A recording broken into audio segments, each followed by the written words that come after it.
La Société d'énergie et d'eau du Gabon a connu des changements administratifs. Occasion pour Jeannot Kalima, le ministre de l'Énergie et des Ressources hydrauliques, d'énoncer les nouveaux objectifs que cette administration devrait atteindre selon l'ordonnance du président de la transition, le général Brice Clotaire Oligui Nguema. Le premier axe, c'est la levée de toutes les réserves en vue de la certification des comptes de la SEG pour les exercices fiscaux 2020, 2021 et 2022.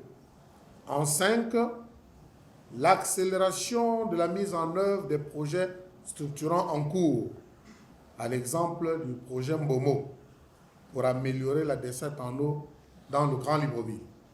La population gabonaise se plaint énormément depuis plusieurs années du manque d'eau et d'électricité dans les ménages, à l'exemple de ce riverain du quartier PK8 à Libreville.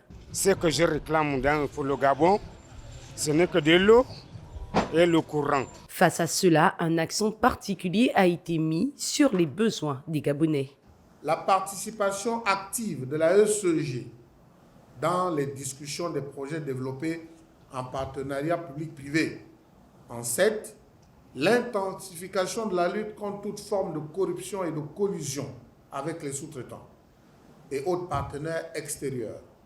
Et enfin en 10, l'élaboration et la mise en œuvre d'un plan de redressement à soumettre à l'autorité concédante dans les tout prochains jours, en précisant les actions urgentes, celles à moyen et à long terme. Les dés sont jetés.